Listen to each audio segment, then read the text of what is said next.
Здравствуйте, я Рон Уайетт. Приветствую вас на раскопках Божьего ковчега, Ковчега Завета, 1989 год. Мы проводим работу на этой территории с 1979 года, 20 века. И должен признаться, что не без больших трудностей. В 1982 году нам удалось добраться до камеры, полости, в которой мы обнаружили некоторое количество предметов из первого храма. Мы попали туда через вот это отверстие глубиной около 12 метров, которое вело в расщелину, золовой столб, говоря языком спелеологии. И затем втиснулись по нему в эту пещеру. Мы раскапывали отверстие. Прорыли себе путь глубиной 18 метров под землей, поднялись наверх, пришлось серьезно потрудиться. Но попав внутрь этой камеры, мы обнаружили выход в самом ее конце. И те, кто внесли сюда все это, откололи кусок камня, прорыли отверстие повыше, положили это, прокопали выход отсюда. Затем внесли все это внутрь, покрыли шкурами животных, деревянными досками и затем камнями. Они забили вход туда камнями, так что, чтобы отколотый кусок камня оказался позади. И сегодня снаружи это выглядит как трещины от землетрясения, каких на этой скале полно.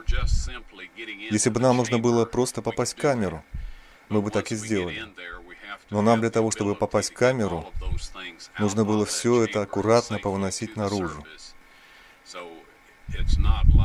Это не какая-нибудь охота за сокровищами, когда нужно просто попасть внутрь, забрать находку и извлечь ее наружу. Нам нужно учитывать все объекты вокруг этой стены, чтобы ничего не повредить. Мы взяли с собой радарное оборудование.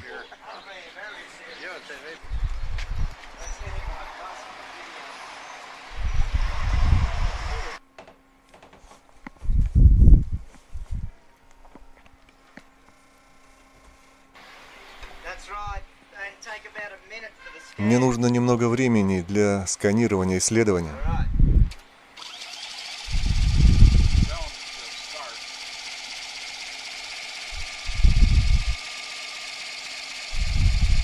Рон Уайетт у аппарата, какого-то очень важного прибора.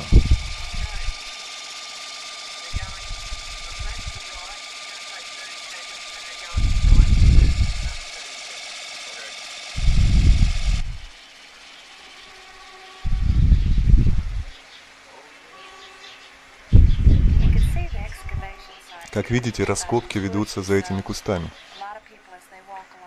Потому не все проходящие этой дороги видят их. Но время от времени слышат некий шум.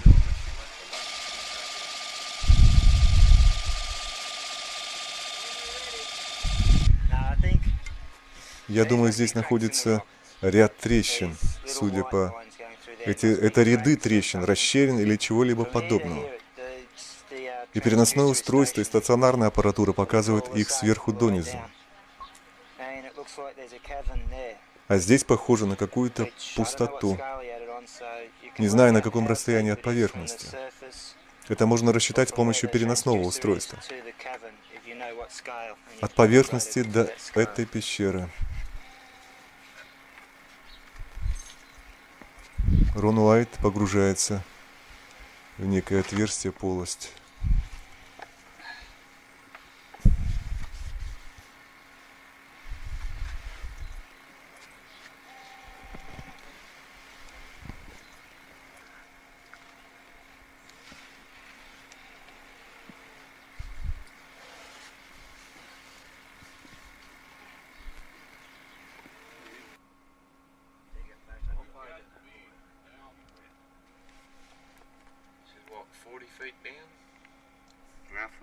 Мы на глубине где-то 13 метров. И кто здесь копает?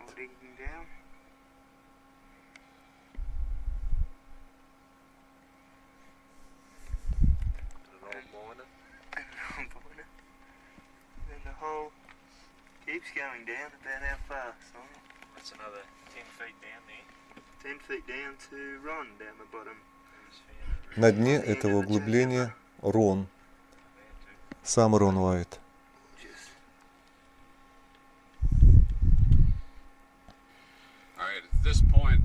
Мы находимся здесь на глубине 13,5 метров под землей. Все руины, которые над нами, от разных строительных уровней Иерусалима. Когда в древности город разрушали, то при его отстройке не убирали все оставшиеся от него развалины и не начинали отстраивать от основания, а всего лишь выравнивали все оставшиеся от города. Все, что осталось, и начинали возводить город с этого уровня. А Иерусалим в древности разрушали по крайней мере 10 раз, говорит Рон. Здесь мы находимся как раз в слое перед вавилонским пленением. И вот на что я хочу обратить ваше внимание. Передо мной находятся большие камни, заграждающие вход в пещеру, в камеру. Для того, чтобы спрятать камеру, они не могли просто заблокировать вход в камеру, иначе это привлекло бы к себе внимание. И потому они нанесли облицовку на довольно обширном участке всего утеса, чтобы сбить с толку ищущих вход и дать понять, что каменная облицовка здесь для каких-то иных целей.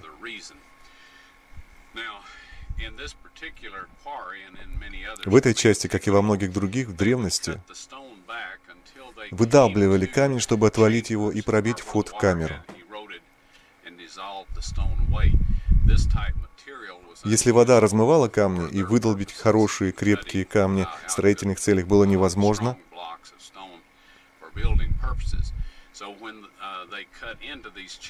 и потому, пробивая вход в эти камеры, полости, им нужно было оставлять тонкую стену между камерой и выходом, вынося наружу все пригодные камни.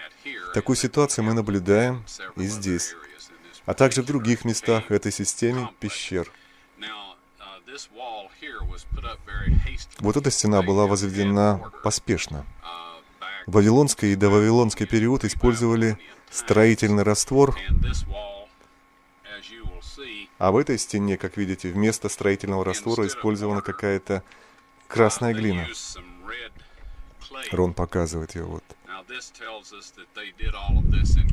Это свидетельствует о том, что все это было сделано очень поспешно. Получив всю эту информацию, я и нашел камеры в этом месторасположении, или полость. Хотя не так легко ползать здесь по туннелям, поверьте, по этим узким туннелям, и ориентироваться в пространстве, если нет с собой компаса.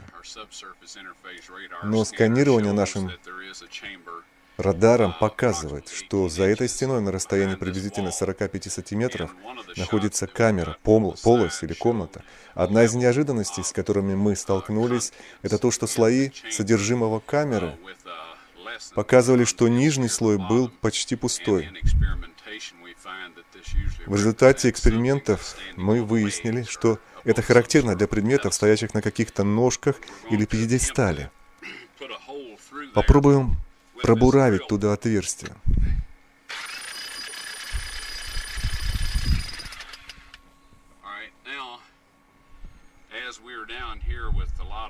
Так как над нами столько развалин, они могут похоронить нас под собой. Это очень опасная затея. Так что только какие-то археологи в будущем смогли бы найти то, что от нас осталось бы в этом случае. Мы создаем здесь много колебаний, которые вызвали уже несколько оползней над нами.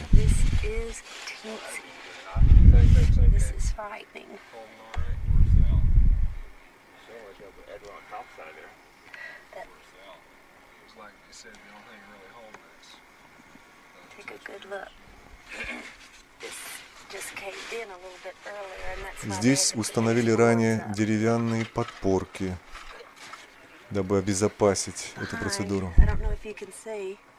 Позади ничего не видно. Тьма. Здесь коммуникационный рукав.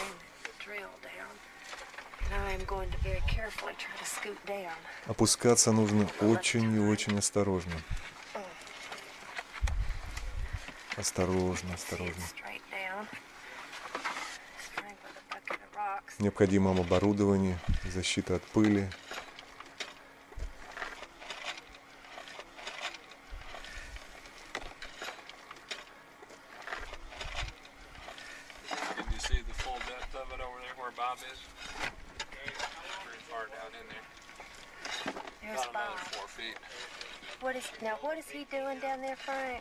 Что он делает там внизу? Справа от него, мы надеемся, находится камера. То, что мы ищем. Мы пытаемся найти вход туда. Там сплошные камни. Слева от меня находится пустота, которая была обнаружена.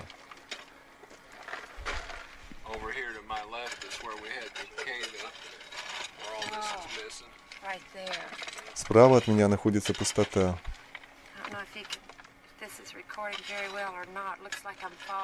Слева.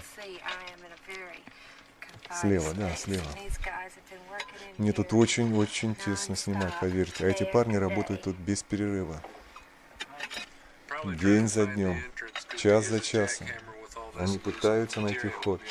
Так как из засыпающего материала добраться туда практически невозможно, уже раз здесь все осыпалось, и потому нам нужно отыскать дверь или вход, или нечто в этом роде. Нам это очень нужно.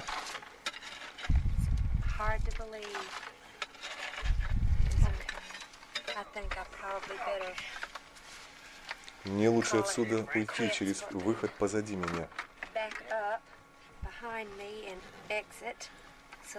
чтобы к ним мог еще кто-то подойти.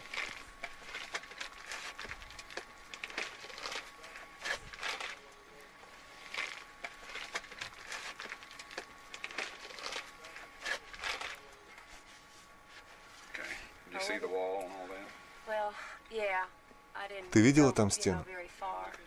Видела. Я не очень даже далеко забралась.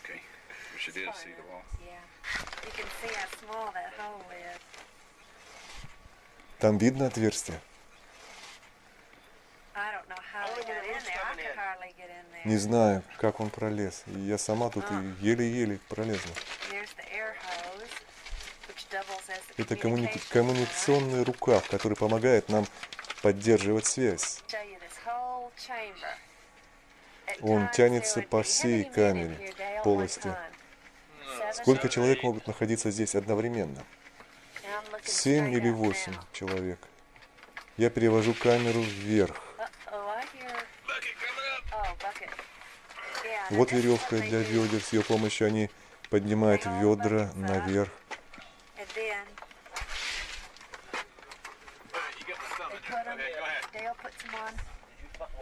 Привязывают и передают через отверстие наверх.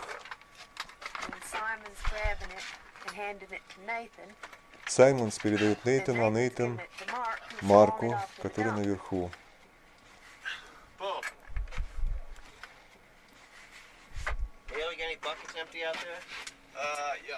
Есть еще ведра, которые нужно высыпать? Есть. В самом низу? В самом низу Рон сказал, глубина 12 метров. Мы находимся внутри отверстия, стоим на уложенных здесь досках.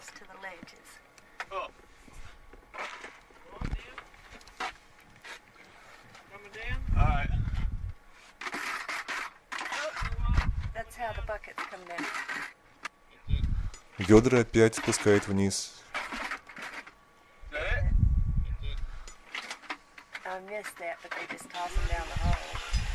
Они разгрузили их наверху.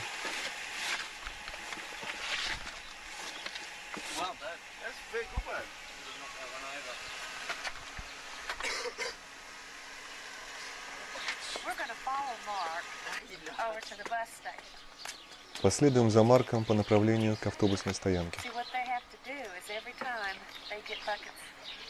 Каждый раз им приходится носить ведра с мусором именно по этой тропинке, по направлению к автобусной остановке. Здесь утром проходило очень много посетителей, а Рон Уайетт в это время выносил камни.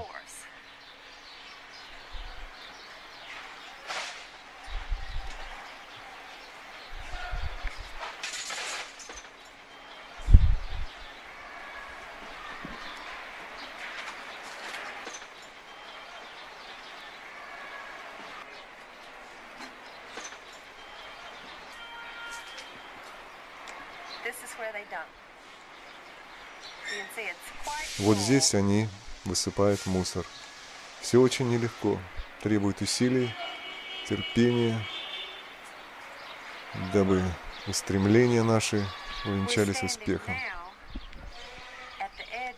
Сейчас мы находимся у границы территории Садовой могилы. Автобусная стоянка автобусов рядом, с которой выходит на внутреннюю территорию раскопок. Так что не очень далеко, рядом эта стоянка. Поднимемся к автобусной стоянке. Посмотрим. Вот этой дорогой проходили этим утром посетители.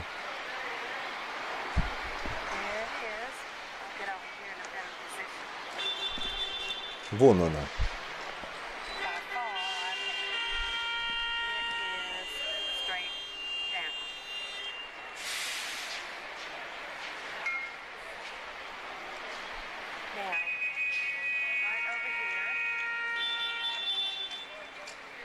А здесь мы видим гору Голгофу, череп, знаменитую гору, гора Мория.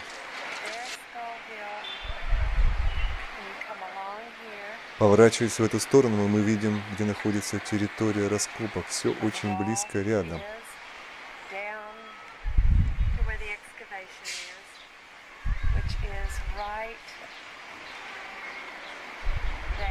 А прямо отсюда мы видим ту самую область, место, где был распят наш Мессия, Иисус Христос из Назарета.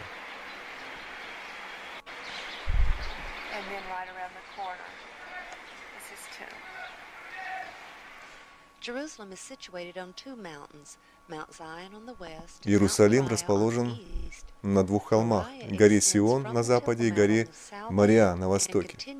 Гора Мория простирается от Храмовой горы на юге, поднимаясь все выше и продолжаясь за городской стеной на севере. В древние времена через эту гору был прорыт сухой ров с целью предотвращения легкого входа армии захватчиков в город с севера. Затем северная часть горы Мория, расположенная вне городских стен, использовалась некоторое время как карьер для добычи камня. Очень хорошо видно, где гора была выдолблена. Вдоль образованного таким образом скального откоса находится могила. Также вдоль него находится хорошо известное место черепа. А между местом черепа и могилой находится тот участок, на который Рон Уайетт указал в 1978 году, когда сказал: «Это грот Иеремии, Ковчег Завета находится в нем».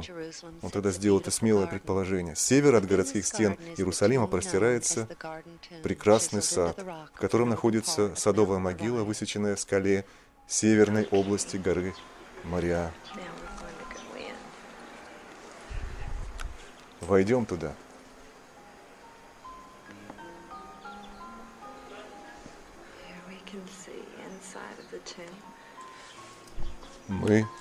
Мы сейчас внутри могилы.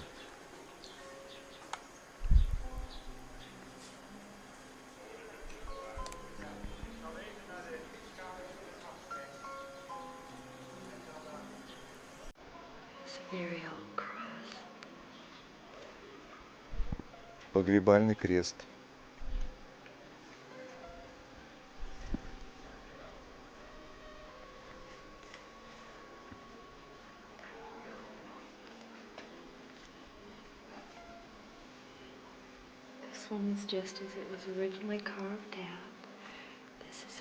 Вот эта могила высечена в своем первоначальном виде.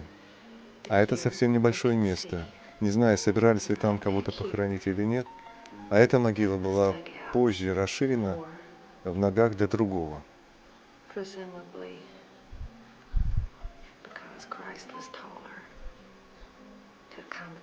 Потому что Христос, Мессия, был выше.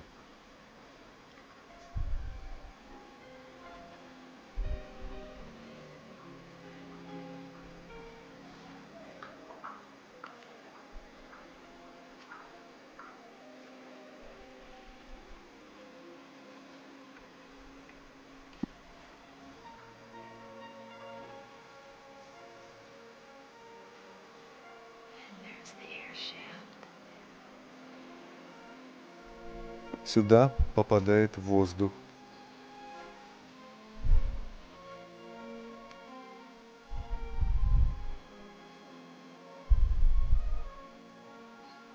Его нет здесь, Он воскрес. Через эти двери вышел Мессия.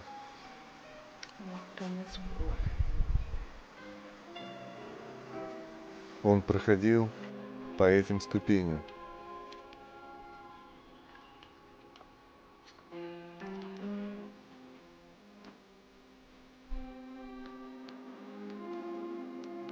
Многие стремятся сюда попасть, но его здесь нет. Он воскрес.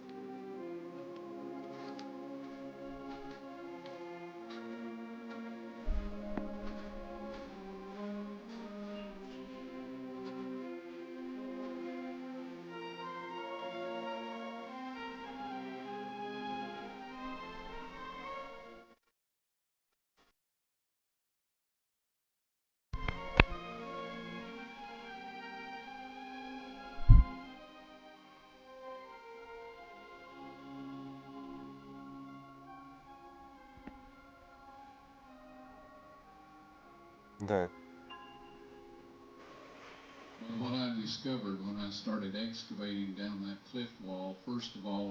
когда я начал раскопки на этой скале, вначале я обнаружил высеченные в скале ниши, полости, в которых помещали таблички.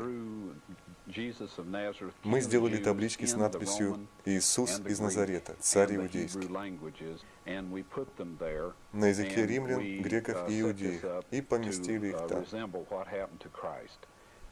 чтобы представить, как выглядел тогда крест Христа. Чтобы это представить, а отверстие для креста находится прямо под этими нишами внизу. Вот та камера, которую вы искали вместе с нами при раскопках. Все, чем она заполнила, нужно еще повыносить.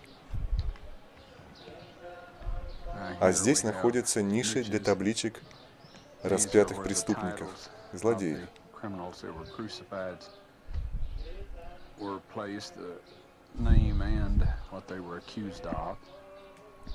на которых писали их имя и вину преступления. Вот одна ниша, немного выше другая. И, конечно, третья прямо под той грудой камней, как видно на наших более ранних видеозаписях. Прямо под этими камнями находится отверстие для креста. Вдоль центральной линии этих ниш, вдоль центральной линии этих самых ниш. А далее находилась церковь ранних христиан первого века, где был массивный 4-метровый камень, которым был завален вход в склеп, в котором был погребен сам Иисус Христос. Он был прикреплен к стене этой раннехристианской церкви, руины которой находятся именно на этом месте. А это скала Голгофа.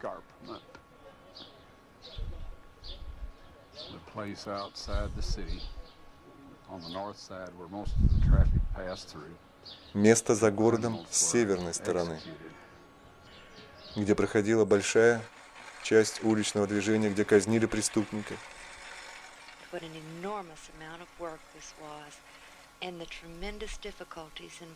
Каких огромных масштабов работу пришлось проделать и невероятных усилий приложить. Лабиринт туннелей казался бесконечным, так же, как и тонны камней и мусора, вынесенных отсюда за годы работ.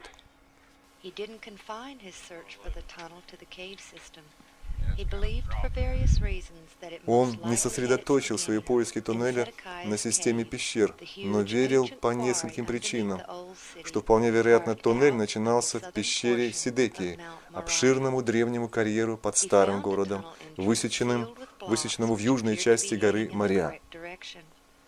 Он обнаружил, что вход в туннель был запечатан камнями и вел как раз в нужном направлении.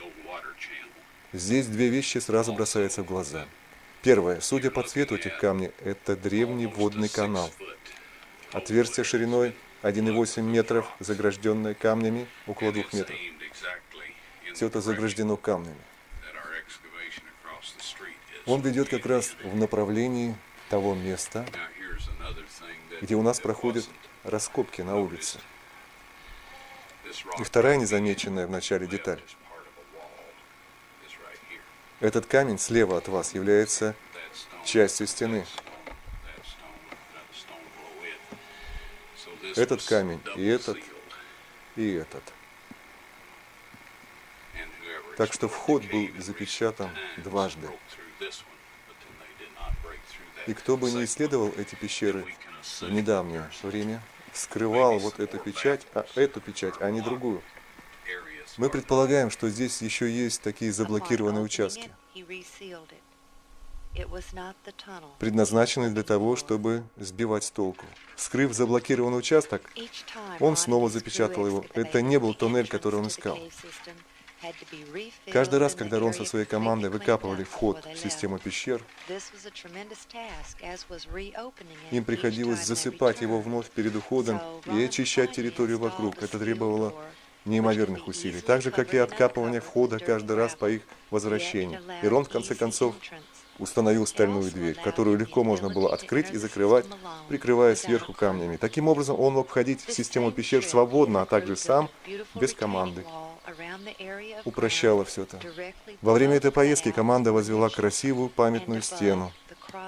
Вокруг этого участка, прямо под высеченными скальными нишами и над отверстиями для крестов. Любуетесь на наше произведение каменщиков-любителей?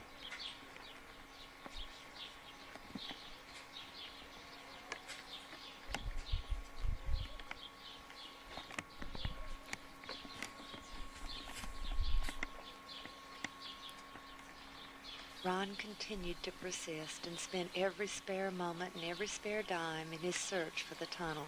Рон продолжал упорную работу, и каждую свободную минуту и копейку тратил на поиски этого туннеля.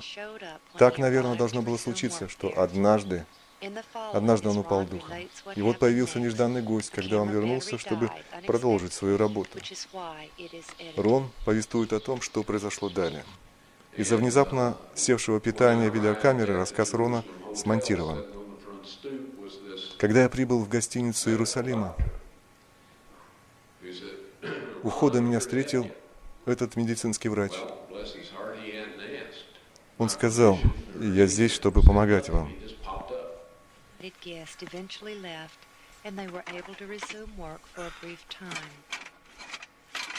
Нежданный гость ушел, и они смогли продолжить работу на какое-то время.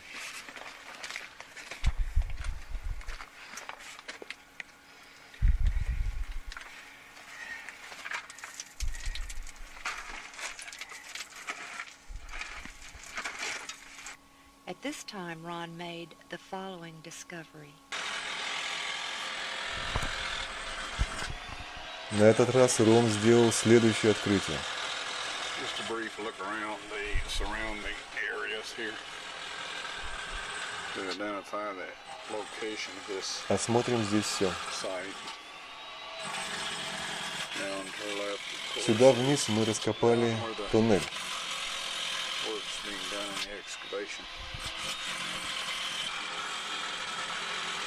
As you hear the electric jackhammer, we have been probing around up here by the cross hole. Вы слышите электрическую бурильную установку, Immediately to the left, которой мы работали, начиная от отверстия до креста, container, you see some и до вот этого самого слоя, где стоит футляр от пленки, this appears to be dried blood. где видно некое потемневшее вещество. This Оно оказалось in the сухой кровью, говорит Рон. Мы собираемся положить немного футляра take пленки. it back and have it analyzed to see if it is blood. Now this is right under the cutouts where Christ И was отнести crucified на and анализ, near чтобы the убедиться, cross что hole. это And действительно we кровь. believe to be the one Она who was находится crucified. прямо под тем местом, где стоял крест Иисуса Христа, и под отверстием до креста, на котором Он был распят. There, right at the very предполагает tip of Рон. the,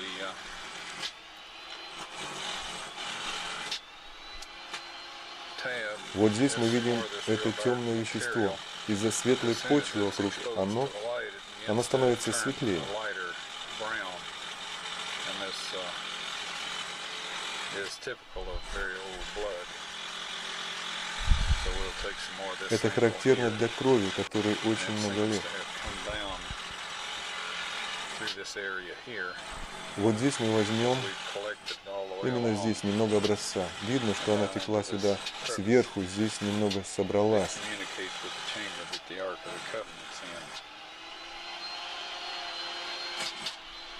И потекла дальше вниз, по этой поверхности, туда, где находится камера, полость Ковчега Завета. Она стекла вниз отсюда и дальше через трещину отсюда.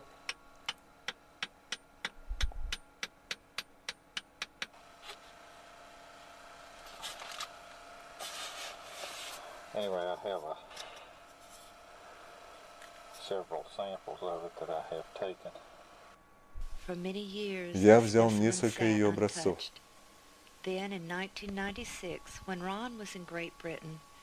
Многие годы образцы хранились непритронутыми.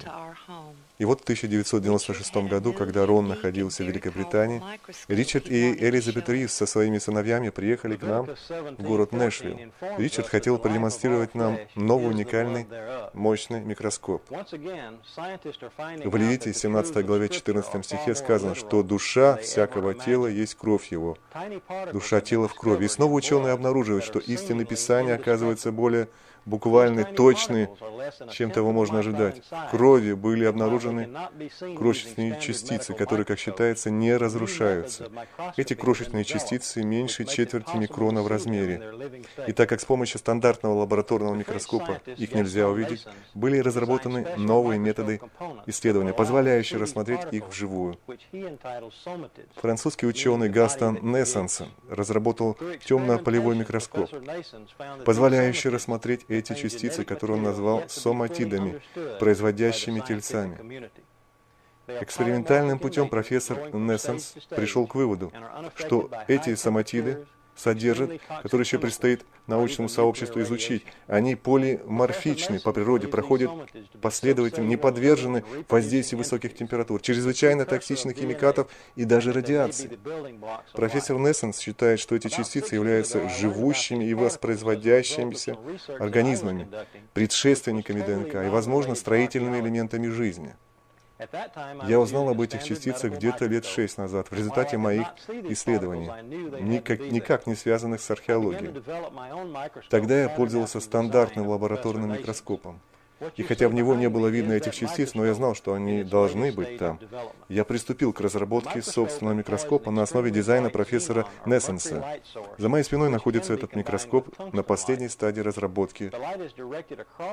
В конструкцию микроскопа входит очень яркий ксенон, источник света микролампы, который может соединяться со светом лампы накаливания. Свет проходит в перекрестном направлении через образец в микроскопе, а не напрямую через него, что создает так называемую конфигурацию темного поля. Свет, отражающийся от объекта, проходит через микроскоп с увеличением в более чем в 1000 раз.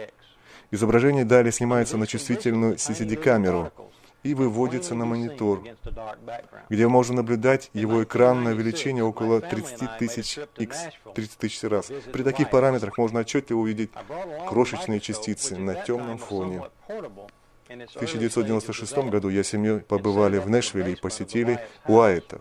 Я привез с собой микроскоп, который тогда был портативным, на ранней стадии разработки, и поставил его в подвале их дома. Как-то вечером Рона Уайетта попросила меня взглянуть на некие вещества, найденные в погребальной пещере. Нет ли в них этих крошечных частиц? Я не знал, что один из этих образцов был на самом деле образцом крови, который Рон привез с раскопок Ковчега Завета. Образец был помещен в микроскоп, и как только на него был наведен фокус микроскопа, стало отчетливо видно тысячи крошечных частиц, так называемых соматид. Рона Уайетта, стоявшая за мной спиной, вдруг начала плакать. Я повернулся и увидел выражение ее лица, по которому сразу понял, что этот образец был найденным Роном образцом крови Иисуса Христа, как они предполагали. Мы возьмем образец, разведем стерильной водой.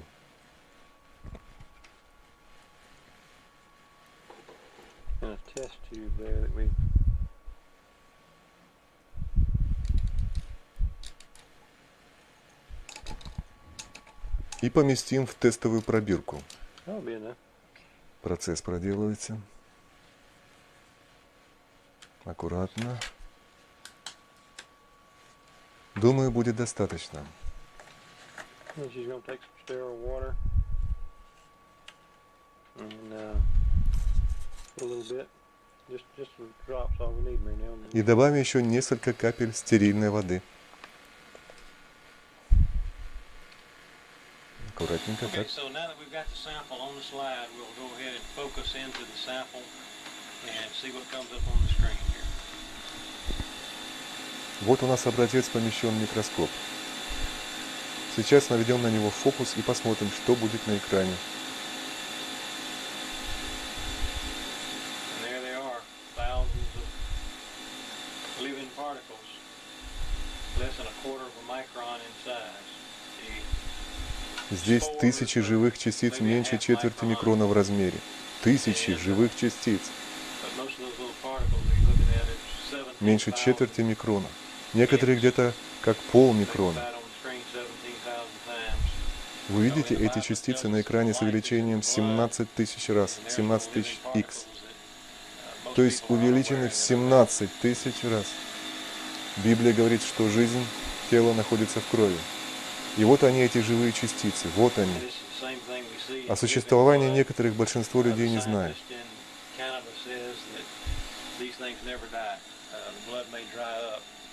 Такая же самая картина наблюдается в живой крови.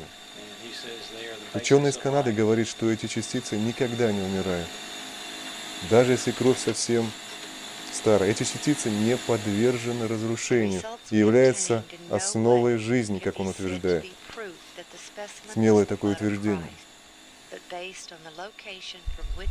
Результаты, которые мы получили, конечно, не являются сами по себе доказательством, что это кровь именно Иисуса Христа, Мессии из Назарета. Но учитывая то место, с которого был взят образец, мы верим в то же, что и Рон верит, что это кровь Христа. Несколькими годами ранее Рон уже брал образец с крышки ящика, в котором находился Ковчег Завета. Кровь Христа всего лишь сухая, ребята, но не мертвая. Мы поместили ее в соленый раствор и продержали там 72 часа при температуре тела, немного помешивая. Затем поместили белые кровяные клетки в среду для выращивания на 48 часов, чтобы сделать хромосомный анализ. Я лично его делал, мне его сделали в Израиле. В ней оказалось только 24 хромосомы. У каждого из нас их 46, кроме нескольких генетических аномалий, когда их количество немного отличается.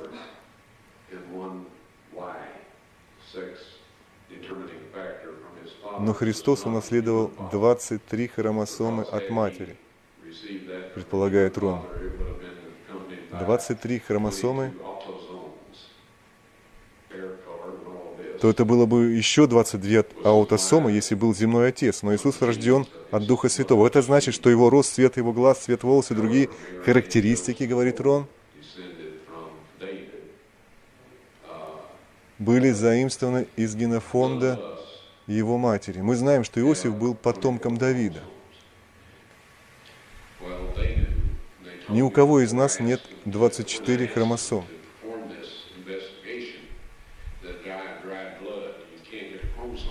Когда я построил их сделать такой анализ, попросил их это сделать, они сказали, что такой анализ можно сделать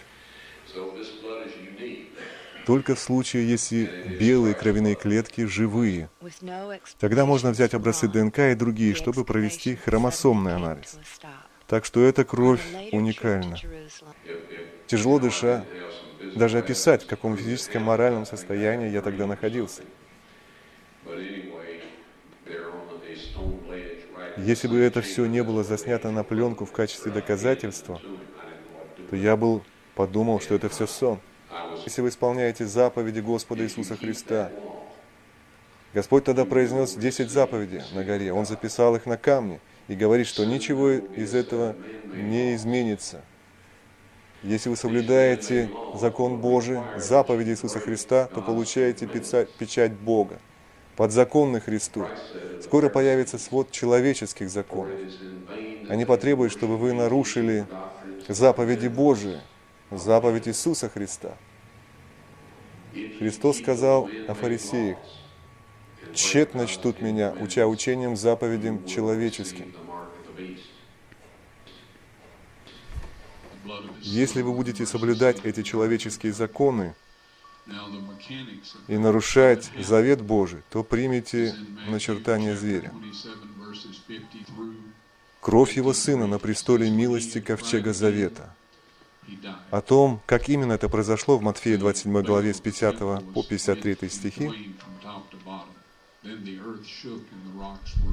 где сказано, что когда он закричал, вскрикнул, и завеса в храме разорвалась надвое, сверху донизу, и земля потряслась, и камни расселись, и гробы отверзлись. Когда камни расселись, скала, которая была позади распятого Христа, раскололась донизу, трещина прошла через отверстие креста и ниже до самой камеры, в которой был укрыт Ковчег Завета за почти 600 лет до этого. И когда римский воин пронзил Мессии Иисусу селезенку, говорит Рон, и, возможно, левый желудочек сердца, как предположение, не знаю, насколько глубоко прошло копье,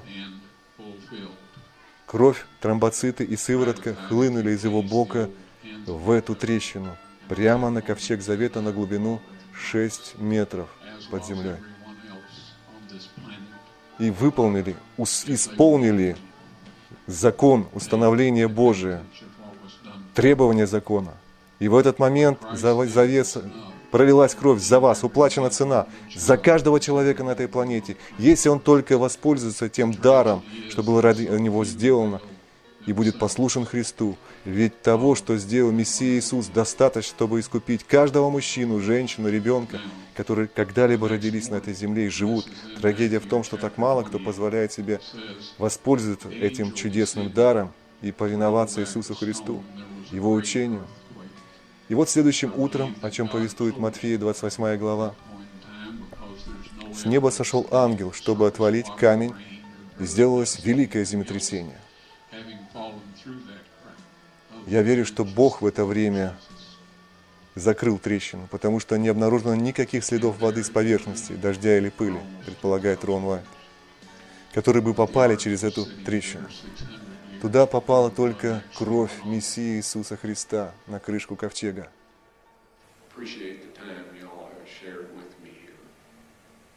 Но ковчег уже был там за 600 лет до того, как на него пролилась кровь жертвы Агнца. Я очень ценю то время, которое разделил вместе с вами, говорит Рон. Когда я попаду на небеса и посмотрю вокруг, я так хочу увидеть там каждого из вас, каждого человека. С помощью Бога вы сможете там быть. Прошу вас, пусть эта жертва, великая жертва, не будет напрасна. Ибо так возлюбил Бог мир, что отдал своего единородного Сына. Прошу вас, воспользуйтесь тем, что сделано ради вас, ради ваших грехов и вашего спасения, спасения вечной вашей души.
Ron Uайетт. Welcome to the Ark of the Covenant dig.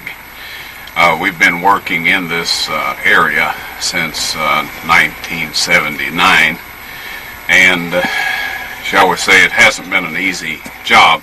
In 1982 we were able to get into the chamber where we saw some of the furnishings from the first temple. Now we accomplished that by going down through this hole here that's about 40 foot deep, and then coming out of there back up into a chimney in spelunker terminology, and then squeezing on into the chamber. We broke our way in through a hole. We went 60 feet underground. We came back up. I mean, it was a real labyrinth. But once you got in this chamber, there sat a door right at the end of the chamber. And the people that brought this thing in busted a chunk of stone loose, dug out from behind it, laid it down, cut a doorway out in there, carried this stuff in. And then they covered them with animal skins, and then they covered them with wooden boards, and then stones. They packed that thing full of stones, backed out and shoved that chunk of rock back in place and filled in behind it. And today, from the outside, it just looks like a crack that an earthquake made, and there's a lot of those in that scarp. Now, if it were just simply getting into the chamber, we could do that. But once we get in there, we have to have the ability to get all of those things out of that chamber and safely to the surface. So it's not like just treasure hunting where you go in and get whatever is there and take it out. We have to consider taking care of the objects that are beyond this wall.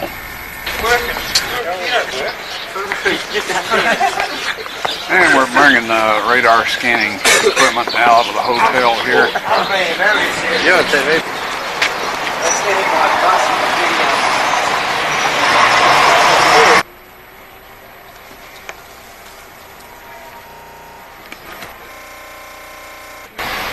That's right, and take about a minute for the scan. Alright. Tell them to start.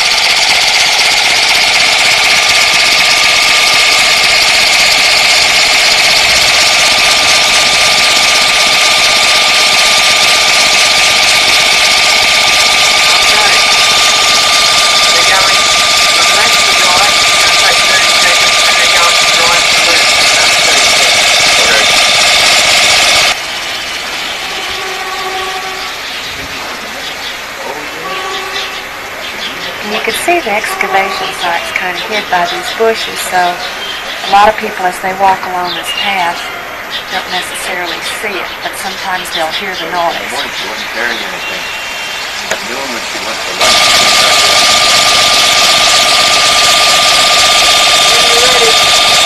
Now I think these must be cracks in the rocks. These little white lines going through there must be cracks or something. From here to here, the transducer is stationary, because it's all the same all the way down. And it looks like there's a cavern there, which I don't know what scale he had it on, so you can work out how deep it is from the surface, or from where the transducer is to the cavern, if you know what scale and you've calibrated to that scale.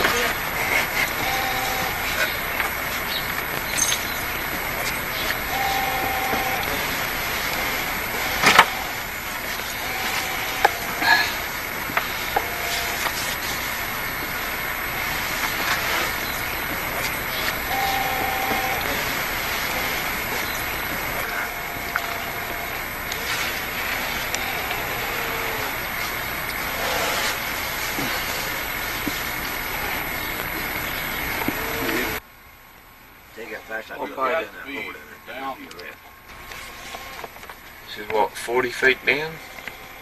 Roughly, yeah. 44 feet down? Old wall we found. All digging down.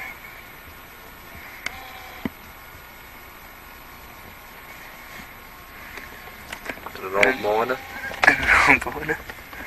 And then the hole keeps going down. About how far, Simon? That's another 10 feet down there. 10 feet down to Ron down the bottom. He's found a really On the end of a jackhammer. About to, contemplating. Just Alright, at this point, you are 45 feet under the ground. All of the debris above us is from the many different destruction levels of Jerusalem.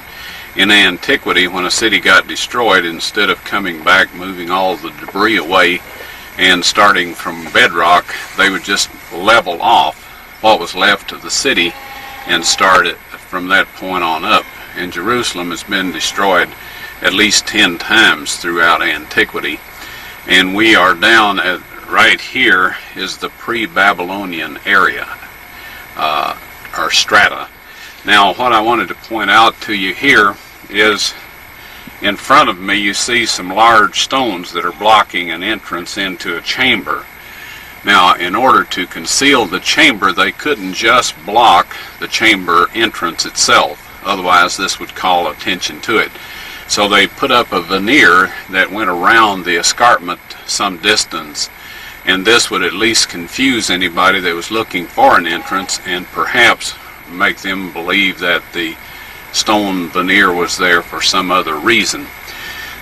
Now, in this particular quarry and in many others from antiquity, they would cut the stone back until they came to chambers, or where the water had eroded and dissolved the stone away. This type material was unusable for their purposes in cutting out good strong blocks of stone for building purposes. So when they cut into these chambers, they would go around and leave a thin wall between the chamber and the outside, taking all of the good stone away. So this is the situation that we're looking at here, and that we have looked at in several other areas in this particular cave complex. Now, this wall here was put up very hastily. They have had mortar back to Babylonian and pre-Babylonian times, and this wall, as you will see, instead of mortar, they used some red clay. Now this tells us that they did all of this in quite a hurry. So given all of this information and the fact that I was in a chamber in this general location, however, it is a little confusing once you crawl around through these tunnels to try to keep oriented if you don't have a compass on you. But our radar, our subsurface interface radar scanner, shows that there is a chamber approximately 18 inches behind this wall, and one of the shots that we got from the side showed a level of contents in the chamber with lessened contents near the bottom, and in experimentation we find that this usually represents something that's standing on legs or up on some sort of a pedestal. And we're going to attempt to put a hole through there with this drill.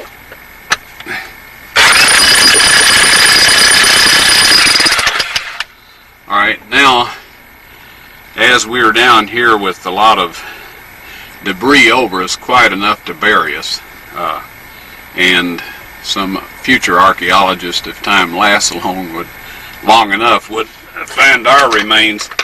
That is too much vibration down in this area and would trigger earth slides, which we have experienced several of. So You can see this is teensy. This is frightening.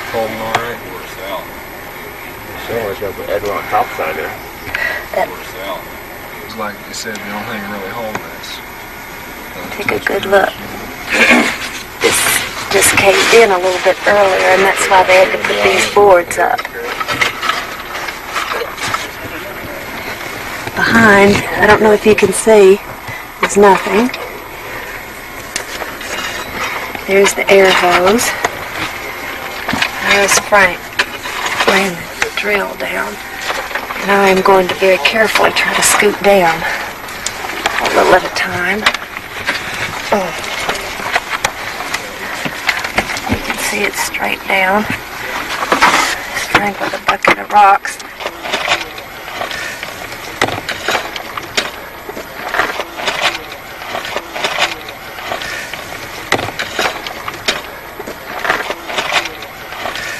Can you see the full depth of it over there where Bob is?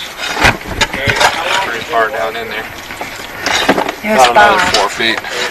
What is he doing down there, Frank? He's cleaning off, we hope, right to his right-hand side. The face of the cliff goes straight down, and we're hoping that that will be the chamber to the right if we can find our way into it through solid rock right there. You can't see it too well from where you're at, but it's been plain straight down.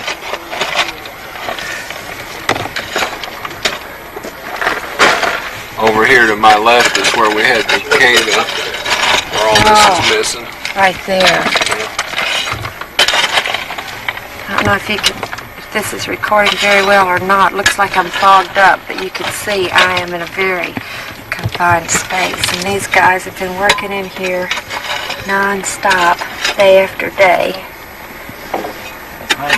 Probably try to find the entrance, because to use a jackhammer with all this loose material would be almost impossible. We've already had one cave in. Yeah. So we'll have to go for finding some way into it, if we can, like a door or some kind of an entrance to it.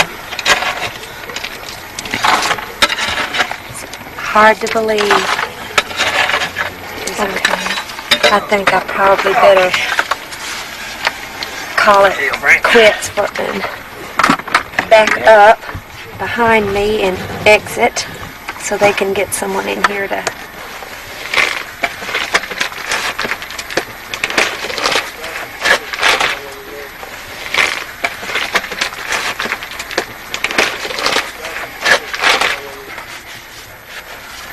Did you see the wall and all that? Well, yeah, I didn't go, very far.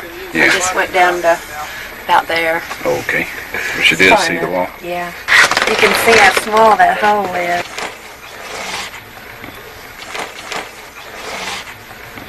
I don't know how to get in there. I could hardly get in there. Oh. And there's the air hose, which doubles as the communications line. Show you this whole chamber. At times there would be, how many men in here, Dale, at one time? 7 or 8. And I'm looking straight up now. Uh-oh, I hear... Bucket coming up! Oh, bucket. Yeah, now this is what they do. They haul the buckets up, and then... You got my They stomach. put them, Okay, go ahead. Dale puts them on, and Ed up there is hoisting it up through the hole.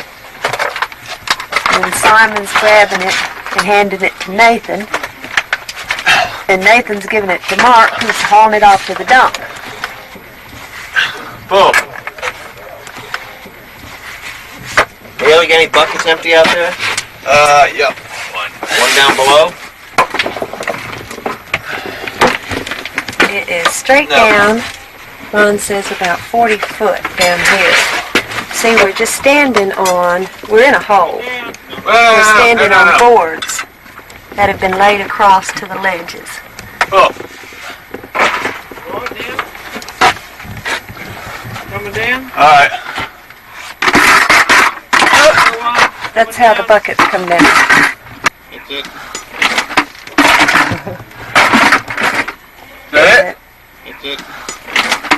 I missed that, but they just toss them down the hole. First time in 10 months. Well, that's a big one. Knock that one over. We're going to follow Mark over to the bus station.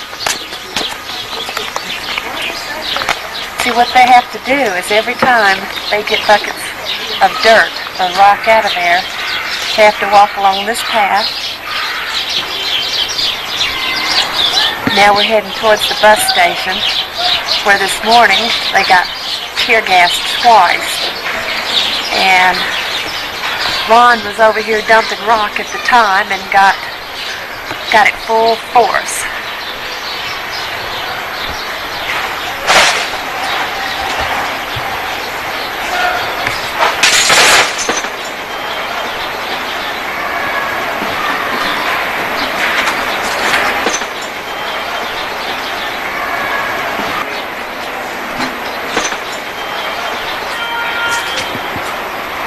this is where they dump. You can see it's quite full.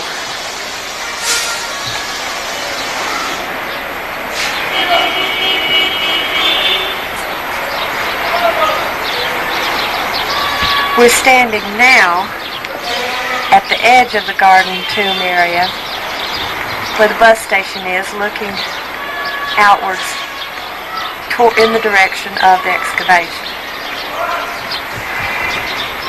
Now, we're walking around. We're going to go up and look at the bus station where all the tear gas came from this morning.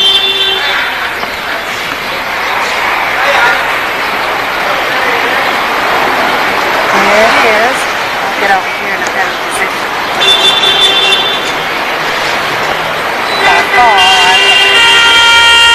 it is straight down.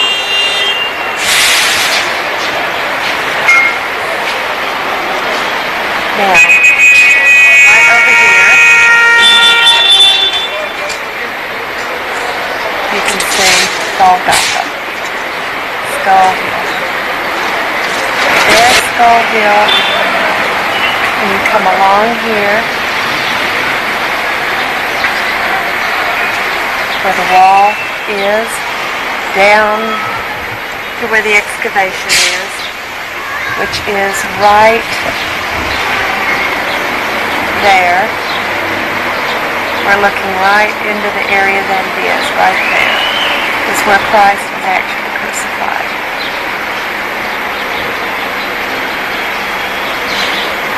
And then right around the corner is his tomb. Jerusalem is situated on two mountains, Mount Zion on the west and Mount Moriah on the east. Moriah extends from the Temple Mount on the south end and continues beyond the city wall to the north. In ancient times, a dry moat was cut through this mountain to prevent invading armies from easily entering the city from the north. The northern part of the mountain, located outside of the city, was then used at some point in time as a quarry, and where the mountain was cut away is very visible. Along the escarpment or cliff face which was formed when it was quarried is located the tomb. Also along this escarpment is the well-known skull face.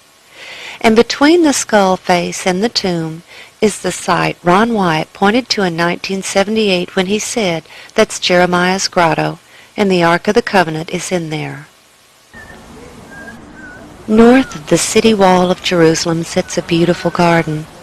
Within this garden is the tomb known as the Garden Tomb, chiseled into the rock of the northern part of Mount Moriah. Okay, now we're going to go in.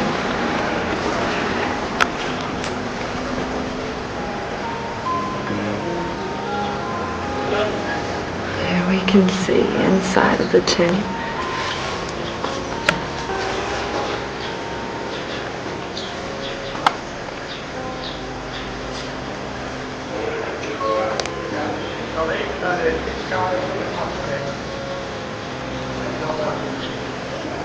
It's a very old cross.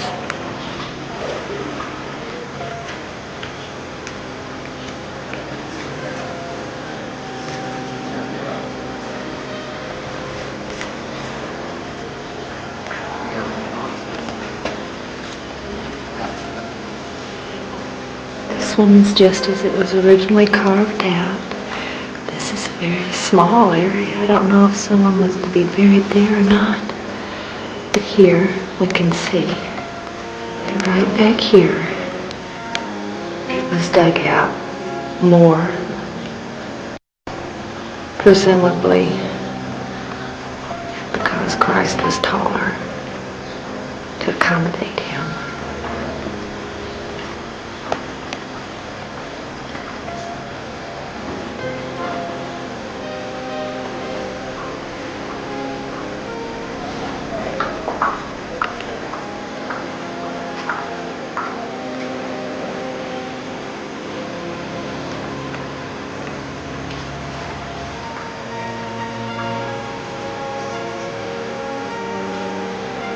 And there's the air shaft.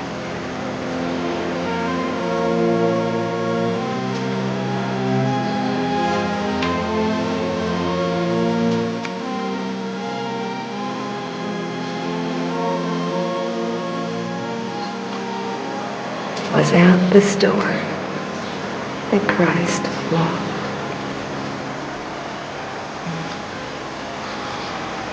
Walked on this floor.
What I discovered when I started excavating down that cliff wall, first of all, I discovered the cutouts in the wall of the cliff where they had posted the signs. We painted or drew Jesus of Nazareth, King of the Jews, in the Roman and the Greek and the Hebrew languages, and we put them there, and we set this up to resemble what happened to Christ on the cross. Okay. Now the cross hole is actually right straight down below where we set this thing up. And of course this is the chamber that you've been looking around through with us as we worked. Now this whole fill here needs to be taken out.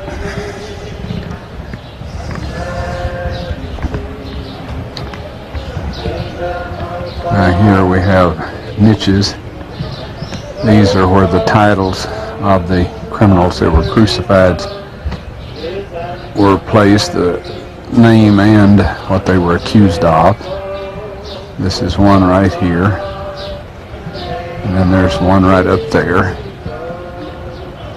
and then of course there's one right under that rubble right there that we have filmed before. All of that needs to come out, and right back directly behind and under all of that rubble is a cross hole, right directly below the center line of these niches. And then out from that is a first century Christian church, and the massive 13-foot 2-inch stone that sealed the sepulcher that Christ was buried in is affixed into the wall of that first century church that's buried on this site. And this then is the Calvary Scarp, or escarpment, the place outside the city on the north side where most of the traffic passed through that criminals were executed.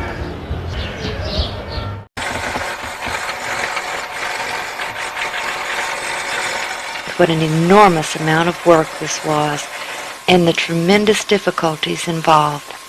The maze of tunnels seemed endless, as did the many tons of rock and rubble that was removed over the years of work there.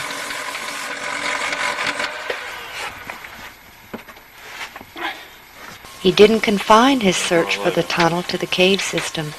He believed for various reasons that it most likely had its beginning in Zedekiah's cave, the huge ancient quarry underneath the old city, carved out of the southern portion of Mount Moriah. He found a tunnel entrance sealed with blocks which appeared to be heading in the correct direction. Now there's two things that are immediately apparent. One is from the color of that rock. This is the old water channel. Also that you're looking at almost a 6-foot hole there that's been plugged with those rocks. And it's aimed exactly in the direction that our excavation across the street is located in. Now here's another thing that wasn't noticed. This rock right immediately to your left is part of a wall. This right here. See that stone, that stone, that stone, another stone below it. So this was double sealed. And whoever explored the cave in recent times broke through this one, but then they did not break through that second one. And we can assume that there's maybe some more baffles or blocked areas farther back. Upon opening it, he resealed it. It was not the tunnel he was looking for. Each time Ron and his crew excavated, the entrance to the cave system had to be refilled and the area completely cleaned up before they left. This was a tremendous task, as was reopening it each time they returned. So Ron finally installed a steel door which could be easily covered and uncovered with dirt and gravel, yet it allowed easy entrance. It also allowed him the ability to enter the system alone without a crew. This same trip, he and the crew built a beautiful retaining wall around the area of ground directly below the cutouts or niches and above the cross holes. Getting a little look at our fancy stonework.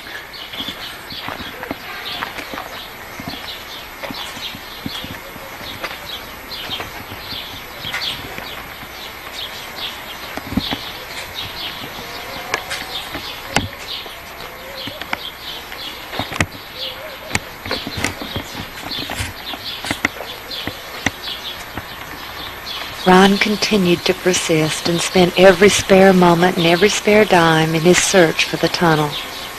Perhaps it was inevitable that the day would come when he became discouraged. Someone uninvited showed up when he arrived to resume work there.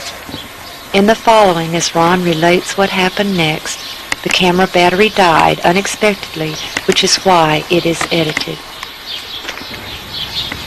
And when I arrived at the Jerusalem Hotel, sitting on the front stoop was this medical doctor who said, "Ron, I'm here to help you." Well, bless his heart, he hadn't asked my permission or anything, said nothing, he just popped up. Well, that makes me rather unlikely to give him the combination to the vault, if you know what I mean. And so, anyway, I was convinced that one of my dumb mistakes had been too many, and that God couldn't use me anymore. So he'd sent this fellow there so I couldn't work on the Ark of the Covenant.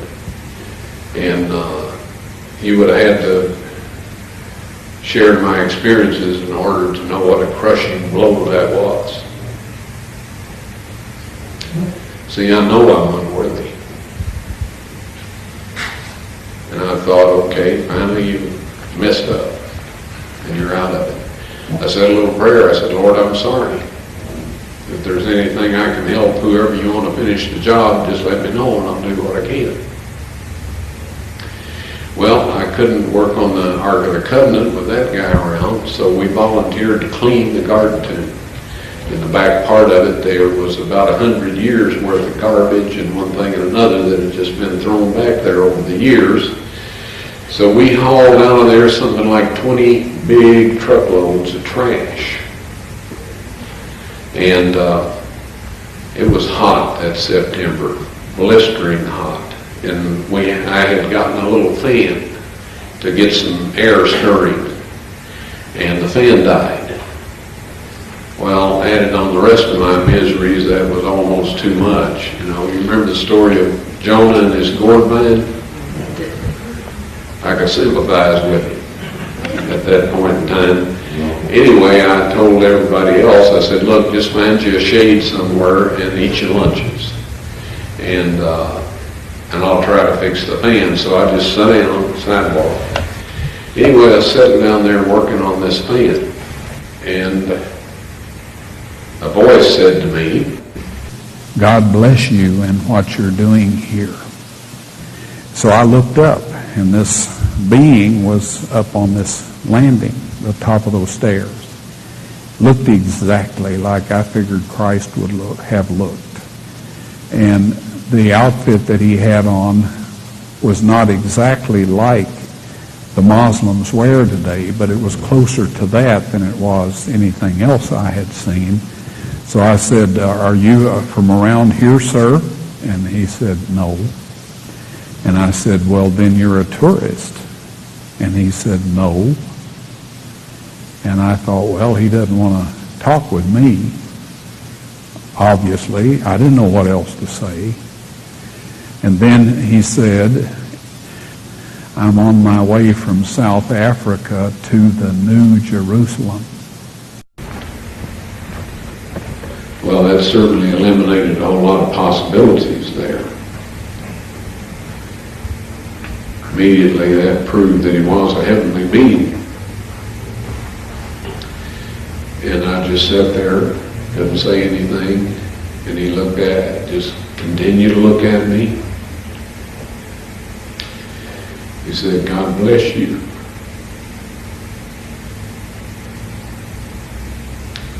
And what you're doing here. He was at the top of those stairs. And he walked right back that little short sidewalk, took a right at that big pine tree, and headed for the front gate. Well, this doctor of all people was the only one in earshot. And he was back under some shrubs in the shade eating his lunch, and he piped up and he said, "Ron, do you suppose we've been talking with an angel?" And I said, "At least." Well, I worked with great enthusiasm for the rest of that day. When we left the garden tomb, I asked the ladies in there, I said, "What did you think of that big, tall man dressed in ancient Jewish garb?" They looked at me kind of funny. And they said, "There's been nobody in here like that today." And then one of them said, "Well, Mr. Wyatt, there's never been anybody in here like that." So somewhere between where he turned right past that pine tree and before he got to the office, he went on to the New Jerusalem.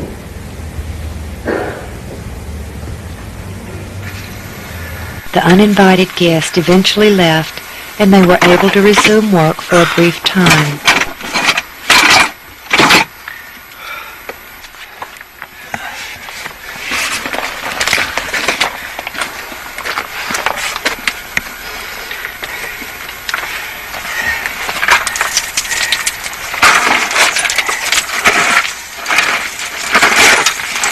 At this time, Ron made the following discovery.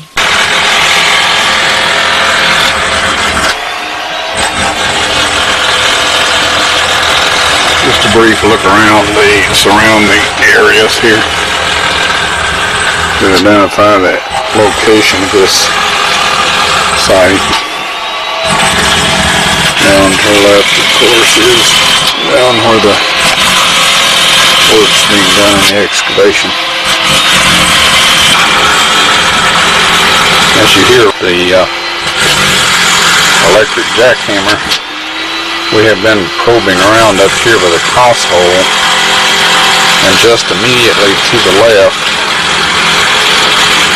of the film container you see some dark pigmented material.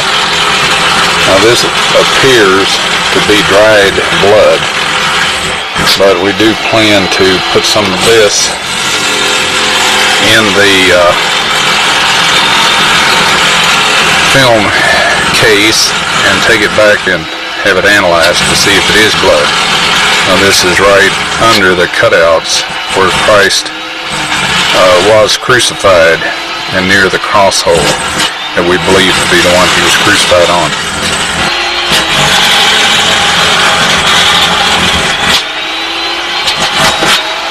There, right at the very tip of the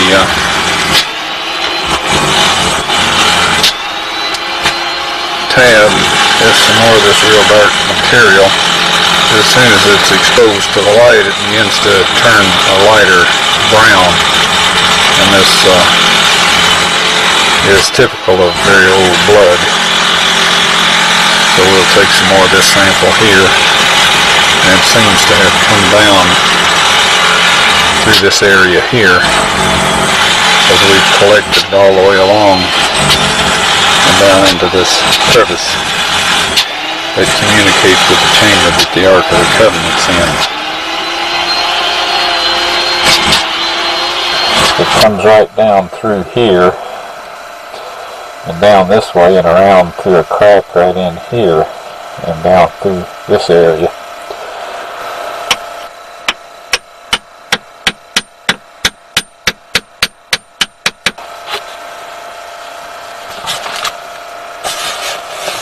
Anyway, I have several samples of it that I have taken. For many years the specimen sat untouched. Then in 1996, when Ron was in Great Britain, Richard and Elizabeth Reeves and their sons came to Nashville to our home. Richard had a new, unique, and very powerful microscope he wanted to show us. Leviticus 17:14 informs us that the life of all flesh is the blood thereof. Once again, scientists are finding out that the truths of Scripture are far more literal than they ever imagined. Tiny particles have been discovered in blood that are seemingly indestructible. These tiny particles are less than 1/10 of a micron in size, and while they cannot be seen using standard medical microscopes, new methods of microscopy have been developed which makes it possible to see them in their living state. The French scientist Gaston Naessens designed special microscope components that would allow him to see these particles, which he entitles somatids, meaning the body that creates. Through experimentation, Professor Naessens found that these somatids contain genetic material yet to be fully understood by the scientific community. They are polymorphic in nature, growing from stage to stage, and are unaffected by high temperatures, extremely toxic chemicals, or even nuclear radiation. Professor Naessens believes these somatids to be subcellular living and reproducing entities, the precursor of DNA, and that they may be the building blocks of life. About 6 years ago, I learned about these particles as a result of some research that I was conducting, which was totally non-related to archaeology. At that time, I was using a standard medical microscope, and while I could not see these particles, I knew they had to be there. I began to develop my own microscope patterned after the design of Professor Naessens. What you see behind me is that microscope in its latest stage of development. The microscope employs an extremely bright xenon or mercury light source, which can be combined with tungsten light. The light is directed across the microscopic specimen rather than on or through it in what is known as a dark field configuration. The light reflecting off the object is transmitted through the microscope and is magnified over 1,000 times. The image is then captured by a sensitive CCD camera and transmitted to a monitor for viewing at screen magnifications of up to 30,000x. Under these conditions, the tiny living particles can plainly be seen against a dark background. In 1996, my family and I made a trip to Nashville to visit the Uayetts. I brought along the microscope, which at that time was somewhat portable in its early stage of development, and set it up in the basement of the Uayetts' house. One evening, Mary Nell Uayett asked me to take a look at some material from a burial cave to see if these tiny particles were present. Without my knowledge, one of the samples was actually the blood sample that Ron had taken from the Ark of the Covenant dig. The sample was placed under the microscope, and as the specimen began to come into focus, thousands of tiny particles, somatids if you will, became plainly visible. At that time, Mary Nell, who was standing behind me, began to weep. As I turned around and saw the expression on her face, I realized immediately that the sample we were looking at was actually the sample that Ron had found to be the blood of Christ. Okay, Mary Nell's going to take the sample and mix it with sterile water.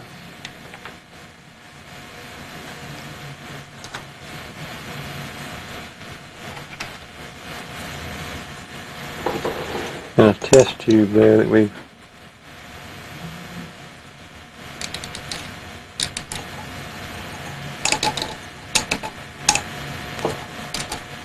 that'll be enough. Okay.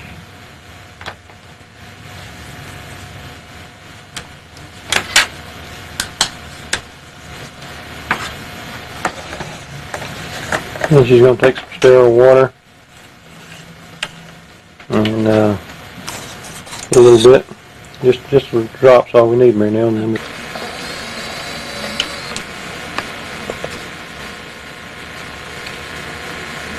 okay, so now that we've got the sample on the slide, we'll go ahead and focus into the sample and see what comes up on the screen here.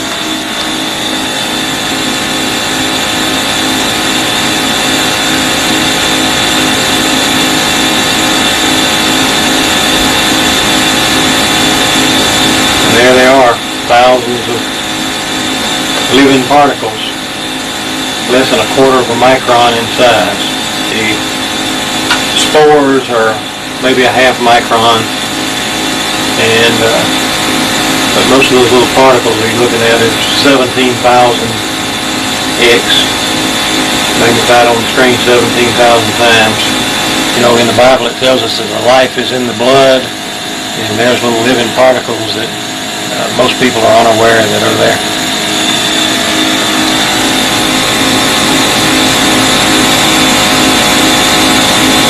And this is the same thing we see in living blood. The scientist in Canada says that these things never die. The blood may dry up, but these things, he says, they're indestructible, and he says they are the basis of life.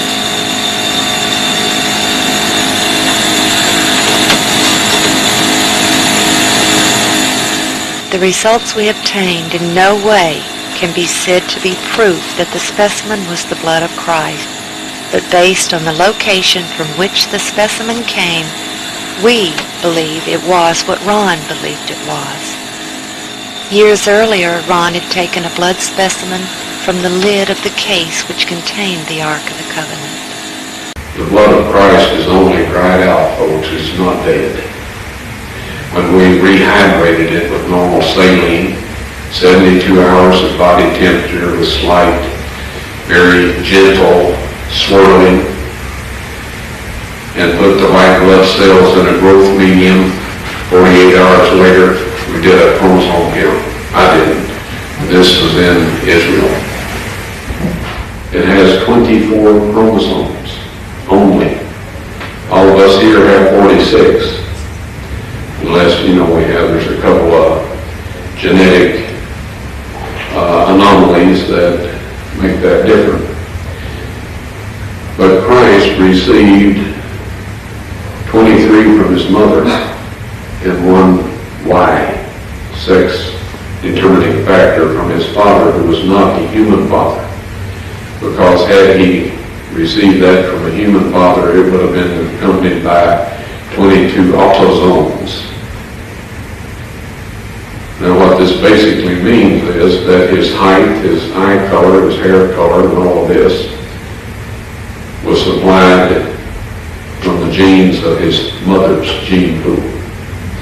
However, Mary and Joseph both descended from David, but none of us have 24 chromosomes. Well, they knew. They told me before when I asked them to perform this investigation, that dried blood, you can't get a chromosome count on it, because the white blood cells have to be alive and well in order to do that. You can get DNA, you can get some other things, but you can't have a chromosome count. So this blood is unique, and it is Christ's blood. And that's With no explanations from Ron, the excavation suddenly came to a stop. On a later trip to Jerusalem, Ron entered the cave system alone through the middle door, and for the first time in quite a while he re-entered the chamber with the Ark of the Covenant. To his utter surprise and disbelief, he found the chamber had been completely cleaned out and all the items from the temple were set up.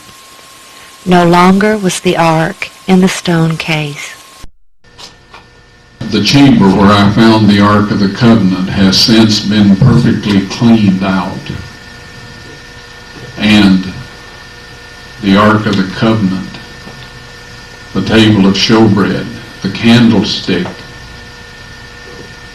the golden altar of incense, they are all set out as they were in the earthly temple, except that the Ark of the Covenant is setting against a 12-foot long and 18-foot wide or high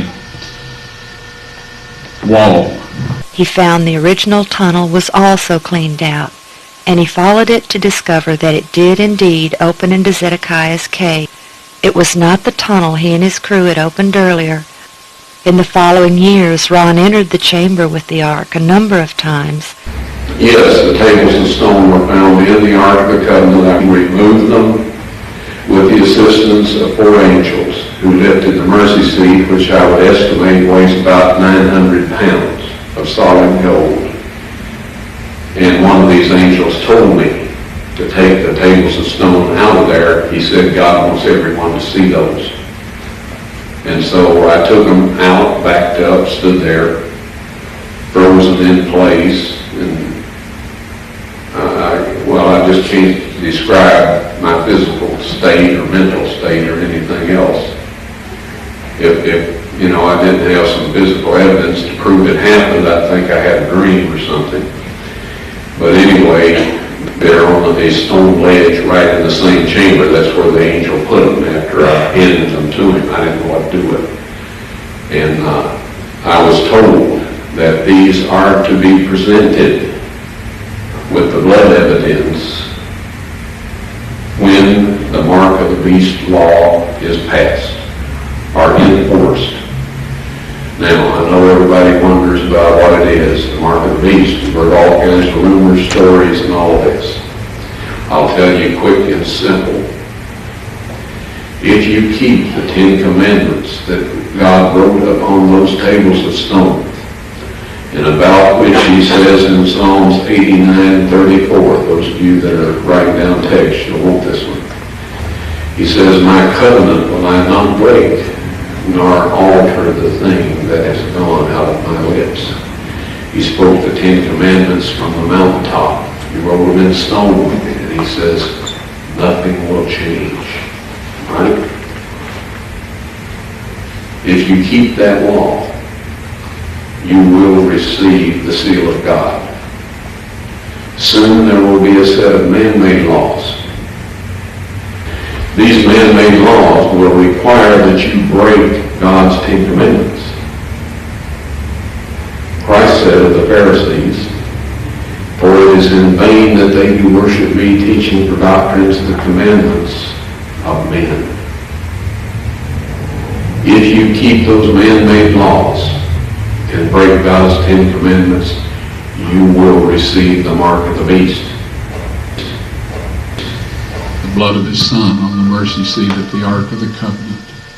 Now the mechanics of that, how it happened, is in Matthew chapter 27 verses 50 through 53. It says, "When he had cried again, he died. The veil of the temple was rent in twain from top to bottom. Then the earth shook and the rocks were rent and the graves were opened. When the rocks rent, the cliff behind where Christ was being crucified split all the way down, right past the left side of the cross hole and down into the chamber where God had hidden the Ark of the Covenant some 600 years before. And when the centurions pierced Christ's spleen and probably the left ventricle of the heart, depending on how deep the thrust went, the blood and the platelets and serum gushed out and went down through that crack onto the Ark of the Covenant, 20 feet below, and fulfilled, ratified, if you please, the Old and the New Covenant. And at that moment, you and I were bought with a price, as was everyone else on this planet, if they will only take advantage of what was done for them. What Christ did was enough to redeem every man, woman, and child that has ever been born on planet Earth. The tragedy is that so few avail themselves of that wonderful gift. Now, the next morning, and this is in Matthew chapter 28, it says, the angel descended to roll back the stone, and there was a great earthquake. I believe that God closed the crack at that point in time because there's no evidence of any surface water, rain, or dirt, dust, anything else having fallen through that crack other than just the blood of Jesus. And there it remained for almost 2,000 years. But the ark was sitting there 600 years before the blood actually went on it. Appreciate the time y'all have shared with me here.